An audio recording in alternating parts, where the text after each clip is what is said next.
નમસ્કાર વિદ્યાર્થી મિત્રો, જય કિશન સ્કૂલ પ્રેરિત આ યુટ્યુબ ચેનલની અંદર હું સાગર સર આપનું હાર્દિક સ્વાગત કરું છું। આજ રોજ આપણે પ્રકરણ 7 નિયંત્રણ અને સંકલનનું રિવિઝન કરવાનું છે।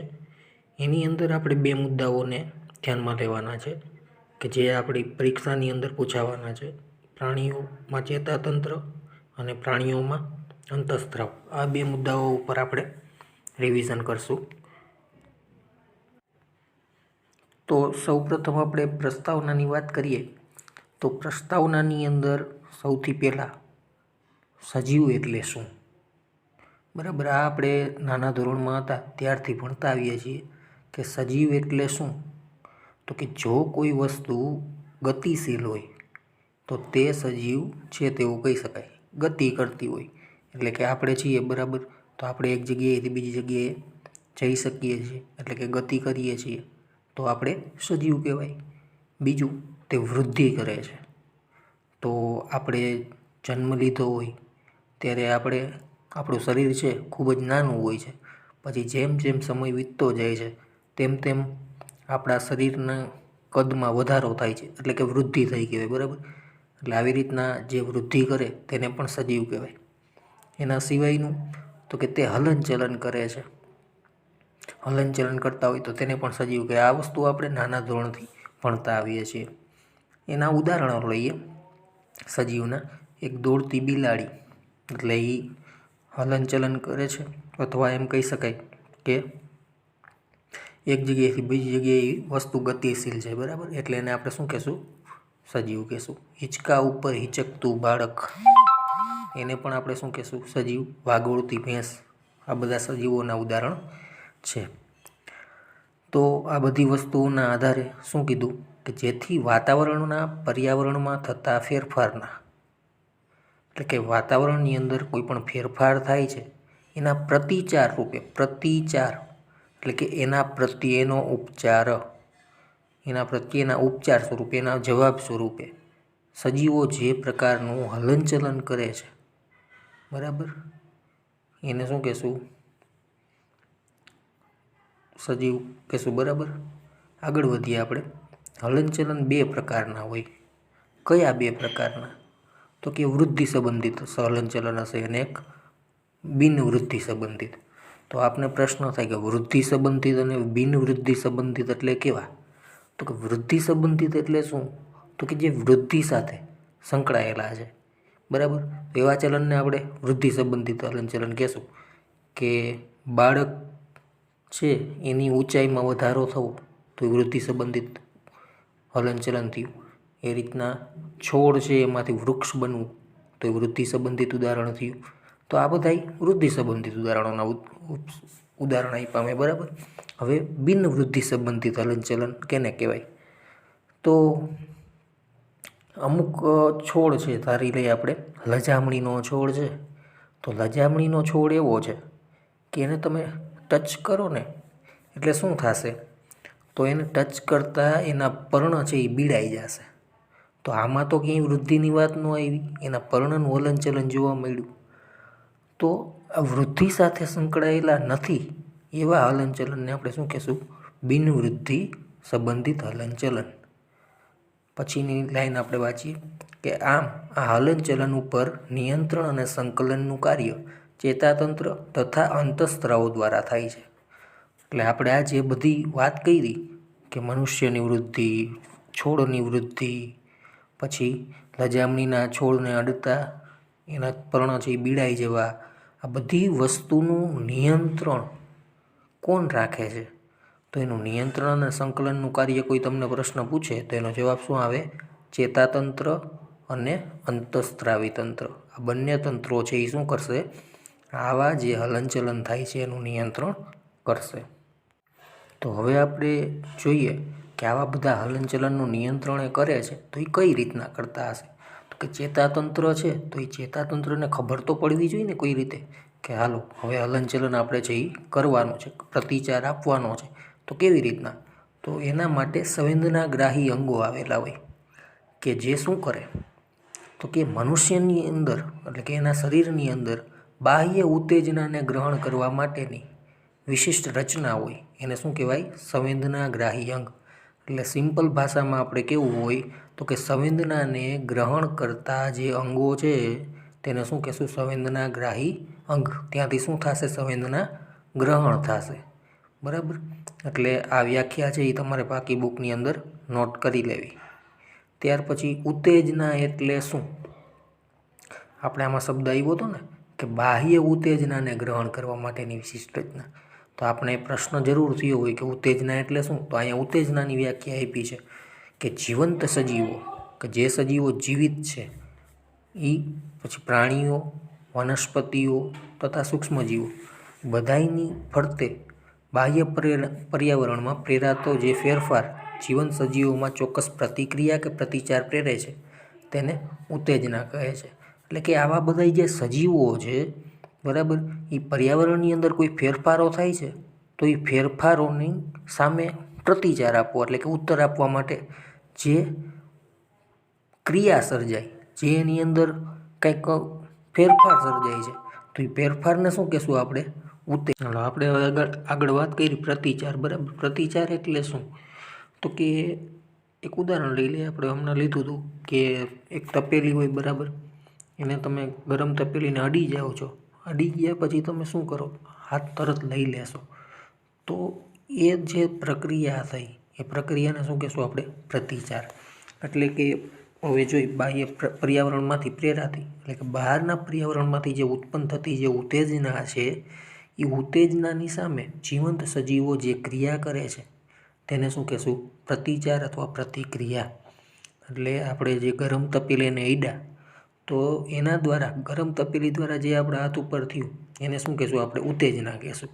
બરાબર. હવે એ ઉત્તેજનાની સામે આપણે જે જવાબ આપીએ છીએ એને શું કહેશું? પ્રતિચાર. એટલે કે જવાબમાં શું કર્યું? આપણે હાથ લઈ લીધો તો એના પ્રત્યેનો ઉપચાર થયો કહેવાય, એટલે કે પ્રતિચાર આપ્યો કહેવાય. બરાબર. ત્યાર પછીની આપણે વાત કરીએ સંવેદનાગ્રાહી અંગો છે એના પ્રકાર. એના પ્રકારોમાં જોવા જઈએ તો આપણે 5 પ્રકાર આપેલા છે. રસગ્રાહી એકમો, તેનું સ્થાન ક્યાં હોય? તો કે જીભની સપાટી ઉપર, જીભના ઉપરના સ્તર ઉપર આવેલું હશે. એનું કાર્ય શું? તો કે સ્વાદની ઓળખ કરવાનું. જો આ જે આખો પેરેગ્રાફ, આપણે કોષ્ટક જે છે એ ખૂબ જ ઇમ્પોર્ટન્ટ છે, યાદ રાખવું. ઘ્રાણગ્રાહી એકમો એ ક્યાં આવેલા હશે? નાકના અધિચ્છદીય સ્તરમાં. નાકનું અધિચ્છદીય સ્તર એટલે શું? તો કે નાકની અંદરની જે ત્વચા છે એમાં સૌથી ઉપરનું જે સ્તર હોય ને એને અધિચ્છદીય સ્તર કહેવાય. એની સંધિ છૂટી પાડો એટલે તમને અંદાજો આવી જાય. અધિચ્છદીયનો સંધિ છૂટી પડે એટલે અધિ આચ્છાદિત એવો અર્થ થાય. તો અધિ એટલે કે ઉપર, અને આચ્છાદન થવું એટલે એની ઉપર પથરાયેલું આચ્છાદન થવું, એને એમ કહેવાય. બરાબર. તો સૌથી ઉપરનું સ્તર હશે એમાં ઘ્રાણગ્રાહી એકમો આવેલા હશે અને એનું કાર્ય શું છે? ગંધની ઓળખ કરવાનું. ત્યાર પછી સ્પર્શગ્રાહી એકમો. સ્પર્શગ્રાહી એકમો ક્યાં આવેલા હશે? ત્વચામાં. બરાબર. અને એ શું કાર્ય કરશે? તો કે સ્પર્શની ઓળખ કરવાનું. તમારા હાથને કોઈક સ્પર્શ કરે છે તો તેની ઓળખ કરવાનું કાર્ય કોણ કરશે? સ્પર્શગ્રાહી એકમો કરશે. ત્યાર પછી આવશે પ્રકાશગ્રાહી એકમો. પ્રકાશગ્રાહી એકમોનું કાર્ય શું? તો કે એ દ્રષ્ટિની ઓળખ કરશે. અને ક્યાં આવેલા હશે? આંખમાં. તમે કોઈ વ્યક્તિને જુઓ છો, બરાબર, તો સૌથી પહેલાં પ્રકાશ છે એ તમારી આંખમાં પ્રવેશશે એટલે એ પ્રકાશગ્રાહી એકમો છે એને ગ્રહણ કરશે અને પછી એની ઓળખ કરશે. પછી આવે છે ધ્વનિગ્રાહી એકમો. તે અંતઃકરણમાં આવેલા હોય અને એ અવાજ ઓળખવાની ક્રિયા કરે છે.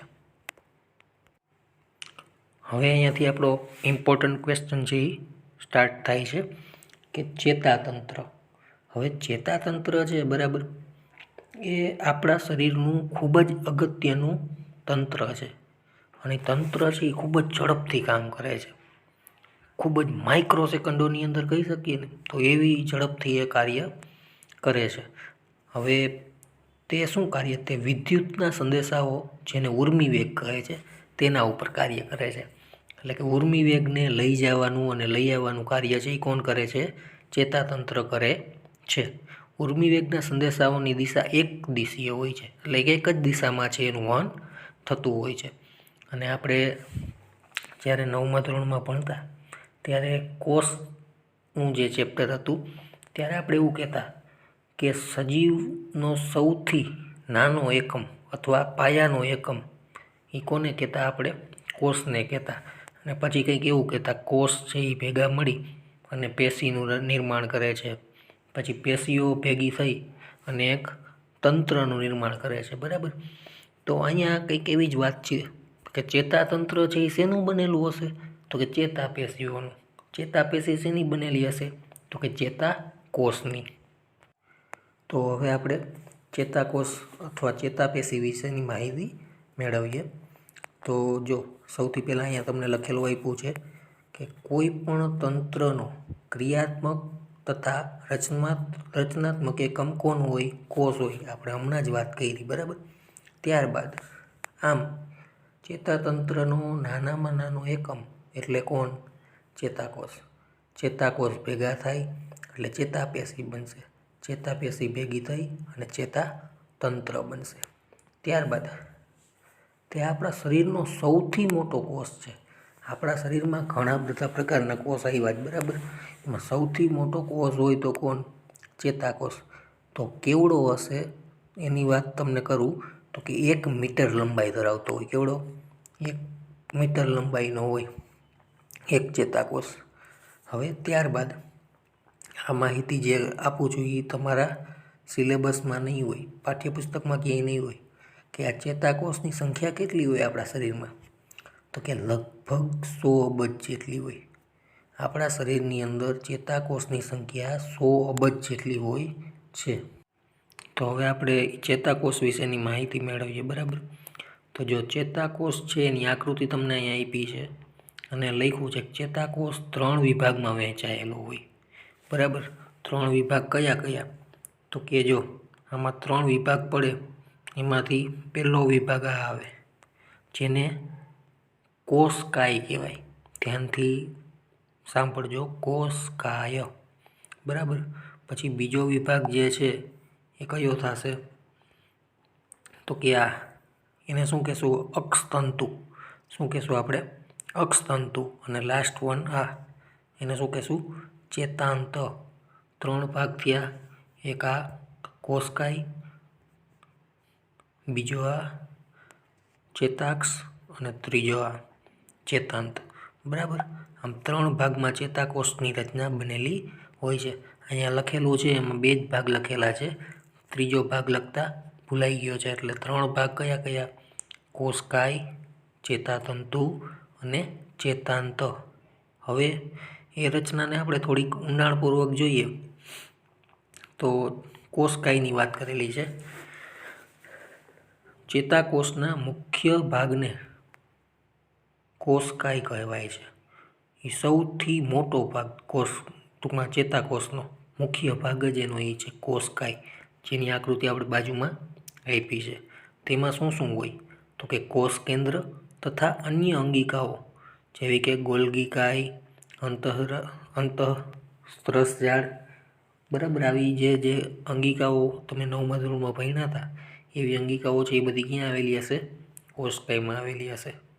હવે અંતઃકોષરસજાળ અને રિબોઝોમ્સ કણિકામય રચના બનાવે છે. બરાબર. જેને શું કહેશું આપણે? નિસલની કણિકાઓ કહેવાય. જે અત્યારે આપણા સિલેબસમાં આપેલું નથી, આ એક્સ્ટ્રા છે. હવે ત્યાર પછી શિખાતંતુ.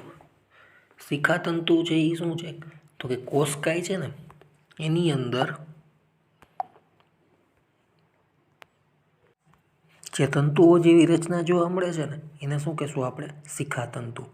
અહીંયા આપણે તમને છેડે દેખાતા હશે આ જે ભાગ દેખાય છે બધાને શું કહેશું આપણે? શિખાતંતુ કહેશું. બરાબર. ત્યાંથી શું થશે? સંવેદનાને ગ્રહણ કરવામાં આવશે. બરાબર. શિખાતંતુ છે એ શું કરે? સંવેદનાને ગ્રહણ કરે. જે ઉપર લખેલું છે શું? કોષકાયની ઉપરની બાજુએ આવેલા પ્રવર્ધોને શિખાતંતુઓ કહેવાય. બરાબર. હવે આગળ અક્ષતંતુ. અક્ષતંતુ કેને કહેવાય? તો કે આપણા યલો ભાગ જે દેખાય છે ને અક્ષતંતુ કહેશું. તો આ કોષકાયનો સૌથી લાંબો પ્રવર્ધ છે. બરાબર. કોઈ એમ પૂછે કોષકાયનો સૌથી લાંબો પ્રવર્ધ કયો? તો કે ચેતાક્ષ અથવા અક્ષતંતુ, બેમાંથી ગમે એ કહી શકાય. હવે જો એની ઉપર યલો કલરનું આવરણ આવેલું છે, એ આવરણ શું હોય? મજ્જાપડ તરીકે ઓળખાય. એટલે કે ચેતાક્ષની આજુબાજુ શેનું આવરણ આવેલું હોય? મજ્જાપડનું આવરણ આવેલું હોય. હવે આના પછી જે છેડે હતા, બરાબર, આપણે પેલી આકૃતિમાં જોયા હતા, એની અંદર આ જે છેડે રચના જે આપેલી છે, એ રચનાને શું કહેશું આપણે? ચેતાંત. એટલે કે જ્યાં ચેતાનો અંત થાય છે, અંતના જે ભાગ છે એને શું કહેશું આપણે? ચેતાંત કહેશું. હવે આની અંદર ઉર્મી વેગનું વહન કેમ થાય ને એ આપણે જોવાનું છે. તો જો સૌથી પહેલાં ઉર્મી વેગ ઉત્પન્ન ક્યાંથી થશે એની ચર્ચા કરીએ. પહેલાં તો સંવેદના આવશે. આપણા શરીરમાં કોઈ પણ ભાગમાં સંવેદના ઉત્પન્ન થઈ તો એ સંવેદનાને ગ્રહણ કોણ કરશે? શિખાતંતુ ગ્રહણ કરશે, બરાબર. શિખાતંતુ ગ્રહણ કરી અને ક્યાં મોકલશે? કોષકાયમાં મોકલશે. હવે જેવું એ સંવેદના કોષકાયમાં જાય એટલે ત્યાં શું થશે? તો કે જે સંવેદના હતી, બરાબર, રાસાયણિક સ્વરૂપમાં હશે. એ રાસાયણિક સ્વરૂપમાંથી ત્યાં કોષકાયની અંદર કયા સ્વરૂપમાં રૂપાંતરિત થશે? વીજ સંવેદના સ્વરૂપે, વિદ્યુત સંવેદના સ્વરૂપે રૂપાંતરિત થાય. તો હવે એ કોષકાયમાંથી ક્યાં જશે? તો અક્ષતંતુમાં. અક્ષતંતુમાંથી ચેતાંતમાં જશે. હવે ચેતાંતમાં પહોંચે ને ત્યારે શું થશે? આની સાથે બીજા ચેતાકોષ જોડાયેલા હશે. ચેતાંતની સાથે બીજા ચેતાકોષનો શિખાતંતુ જોડાયેલો હશે, બરાબર. પણ એ સાવ એની સાથે ટચમાં હશે નહીં. વચ્ચે જરા એવી જગ્યા હશે. એ જગ્યાને શું કહેવાય? તો કે જગ્યાને કહેવાય ચેતોપાગમ.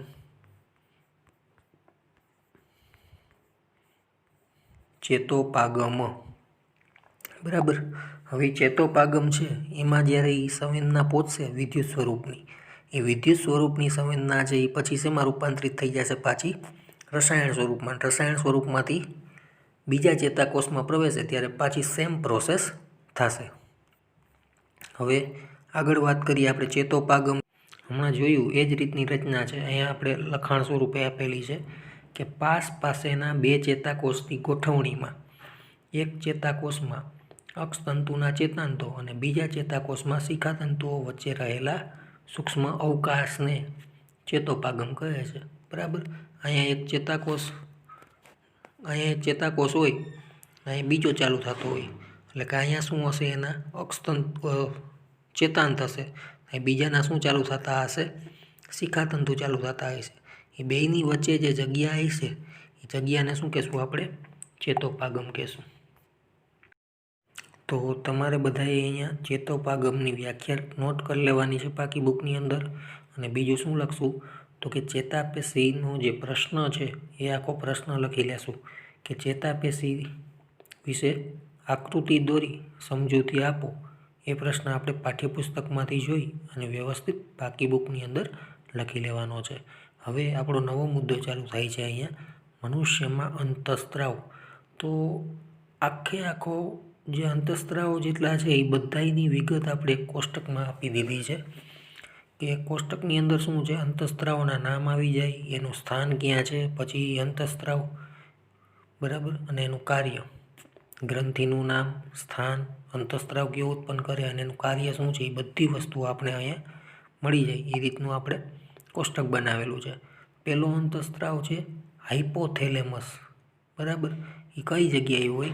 તો કે મગજની અંદર, બરાબર. અને એ શું કરે છે? કયો અંતઃસ્ત્રાવ ઉત્પન્ન કરે છે? રિલીઝિંગ અંતઃસ્ત્રાવ ઉત્પન્ન કરે છે. અને એનું કાર્ય શું?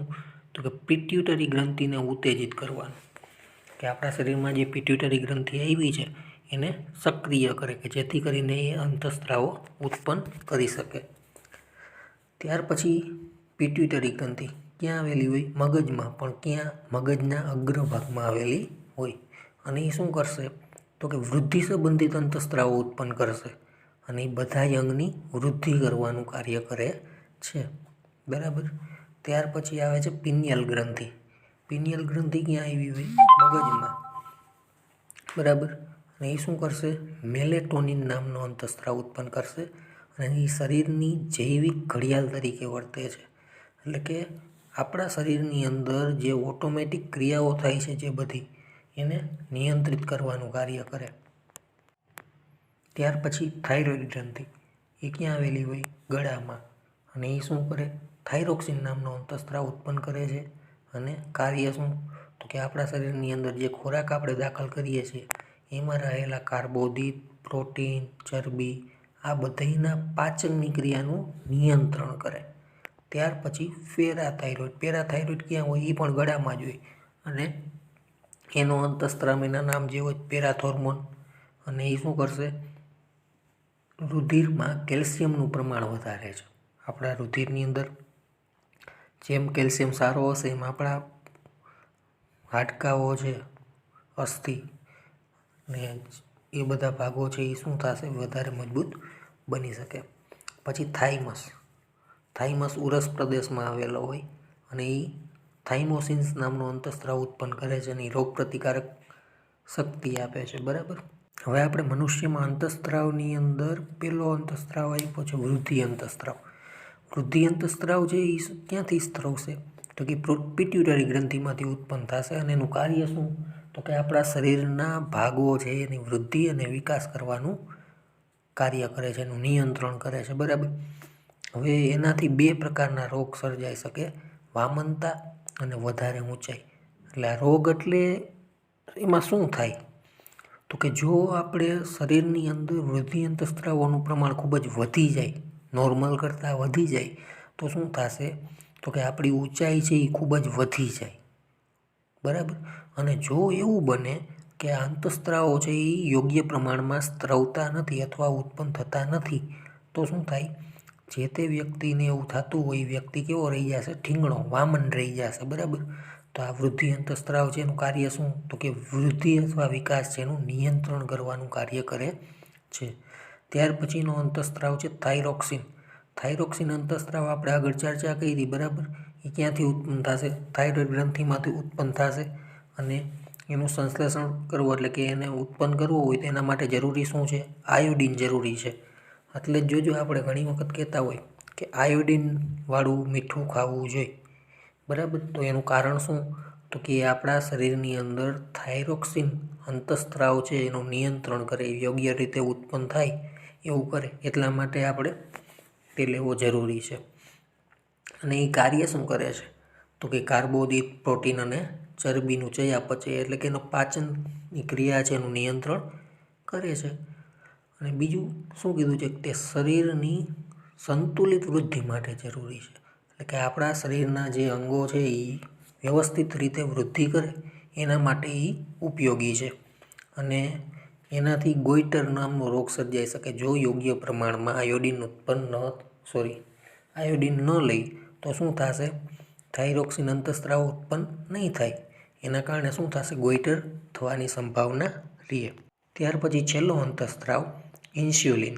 આપણે ઘણી બધી વખત સાંભળતા હોય કે ઘણા બધા લોકોને શું થયું હોય કે ડાયાબિટીસનો પ્રોબ્લેમ હોય કે એના શરીરની અંદર સુગર છે એ ખૂબ જ વધી જતું હોય કે ઓછું થઈ જતું હોય, આવા પ્રોબ્લેમ ઘણા બધાને થતા હોય. તો એનું કારણ શું છે, તો કે આપણી જે સ્વાદુપિંડ ગ્રંથિ છે, જો એ નીચે તમને આકૃતિમાં આપેલી છે, તો એ ગ્રંથિ છે એમાંથી આ અંતસ્ત્રાવ ઉત્પન્ન થાય ઇન્સ્યુલિન, એ વ્યવસ્થિત ન થઈ શકતો હોય તો એને કારણે શું થશે, ડાયાબિટીસ થવાની સંભાવના રહે છે. તો જો આ બધા અંતસ્ત્રાવો જે આપણે જોયા એ ખૂબ જ ઇમ્પોર્ટન્ટ છે. આ એક કોષ્ટક અને આ બધા અંતસ્ત્રાવોની માહિતી પાકી બુકમાં લખી અને યાદ રાખી લેવી. બરાબર. આ ચેપ્ટરનું રિવિઝન છે અહીંયા આપણે પૂર્ણ કરીએ છીએ.